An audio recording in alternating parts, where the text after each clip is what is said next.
Yo, JD here, it's Hero Limitless. What's going on, guys? It's Arava here. What is up, guys? And welcome back to a brand new video. Hello everybody and welcome to highlights from the PRL Monaco Grand Prix, the jewel in the crown of Formula 1. And a big thank you to Ben, Arava, Hero Limitless, and Into the Barrier for that lovely introduction. It was great I could get them on board to the Kidbyers highlight reel. And we might be hearing more from those fellas a little bit later in the season. So we come through to my final qualifying lap then. 30 seconds left in the session, currently in P10. Can I improve on my time? Yes, I can. Up into P4 with a 112.2. Good enough for 4th on the grid. Or so I thought, as HSV came back at me. I displaced HSV out of 4th place on the starting grid as we ride on board with HSV now. Someone's gone off in the background there as he comes through the swimming pool complex around Rascasse to complete the lap. Currently in P5, can he go back up into P4 and knock Kidbyers off the second row of the grid? Round the last corner, there's a yellow in Sector 3. HSV doesn't give a fuck as he comes across the line. Sorry for swearing again, I've really got to stop that. And his time is good enough for P4. So I am back onto the 3rd row of the grid, starting from 5th position for the 2nd week running. As we take a look at the final qualifying results, Dynamite with a dynamite lap to get to pole position. Dregler, Elmer Jacko, HSV, Kidbyers, Maz, Mighty Murph, and the rest are there on your screen as we head to the grid for the Monaco Grand Prix. And Nelson PK once described it as driving or riding a bike around your bathroom. There's just not enough room around this place as we get ready for the start of the most prestigious race of the PRL season. It's the one that every driver wants to win. And your commentator is Kidbyers. And here we are on the starting grid, ready for the start of the Monaco Grand Prix. 5 lights, out, and away we go. HSV gets plenty of wheel spin off the line as Kidbyers looks to go down the inside into turn 1. Is there going to be any contact? No, everyone gets away through turn 1 cleanly, but I did get a corner cutting warning for exceeding track limits, and you can only have 3 of those before you get a time penalty. As through lap 1 then up towards Casino Square, and just tucking in behind HSV with Mighty Murph all over the back of me. And I did get some nasty comments after the race saying that I brake tested him. And why would I do that? If I did, I apologise. It might have been a bit of lag. Who knows? As we come through, continuing on with lap 1 highlights, then into the tunnel. And it was a pretty uneventful race, I've got to be honest with you. A very uneventful race. I did not actually make one pass on track. As we fast forward then, having said that, we fast forward into lap 15.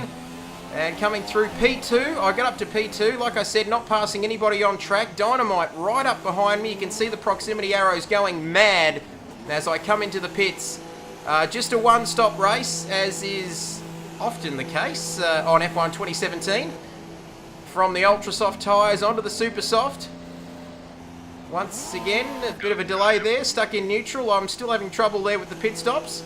But at least I didn't have trouble with the start of the race this week as we come out to this awful pit lane, which seems to give you control back at the worst possible time. Stay inside the yellow line, Trevor's Mighty Murph going through up into 6th place. And boy, he would have been proud of that as he undercut me there after his first stop a little bit earlier on in the race. So Dregler now right behind me coming through Casino Square, and he does not want to waste any time at all, does Dregler. And is he going to have a look in my mirrors? He's going to dive down the inside. Oh, that's a dangerous move. There's contact, but the great man gets through. And you've really got to say that was a bit aggressive, but it's the only way you can get past here at Monaco. And, well, you've got to say that both drivers have to work together if a move is to be completed. Then through the tunnel, lap 16, P8. Just a one-stopper like I mentioned as we fast forward to lap 19. Jeff telling us there to be careful as there's a yellow flag out. Somebody has gone off. It looks like Wayno in the Red Bull there, and that was a bit of a front wing there, so he's messed up somewhere in the swimming pool complex. And he is out of the race. Down to 14 runners, 18 drivers starting this Monaco Grand Prix. So here we go, lap 21 up into P6 through the ghost of the Force India of Nemo. And off to the left, Dynamite and Dregler getting into an incident there together, and that allows me to go up into P4 and that podium, that elusive podium which I've been after all the way through this PRL season. Only my third race, by the way, but Monaco, if you can get it right, stay out of trouble, not get any damage and not get involved in any incidents, anything can happen as we come through to complete lap 21. Dynamite right up behind me. Here we go, through the tunnel. Is he going to make a move down the inside? I brake. And yes, he's got through on the much fresher ultra soft tyres, by the way, after making a pit stop. And once again, I really had to work with him there. Good thing I didn't turn in when I normally turn in, as he looks to make some contact with the barrier up ahead there. But he's through up into P4, but he had another incident actually later on in the race, and that actually gave me that position back. But yeah, so like I said, not passing anybody on track, but people passing me, as Turbo Man behind me. But he couldn't do too much as we fast forward through then to the last lap of the race. That's it, folks. Nothing at all happened. It can be a bit of a procession here at Monaco sometimes, but El Majaco takes the win, and it was by a fair margin too. Well over 30 seconds in the end. As I come across the line, the checkered flag is out. P4, but look in the top left-hand corner, straight up into P2. I did catch, I was catching Mighty Murph and HSV actually, and they did have a few time penalties which saw me up into P2 and onto the podium then. And I'll be getting my trophy from Prince Fizzledick, as there we go, Jacko taking the victory.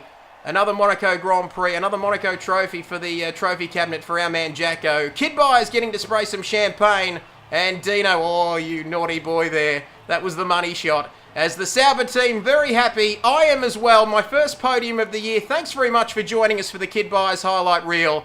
As we take a look at the final results on your screen, like I mentioned, El Majaco winning by a massive margin ahead of Kidbyers.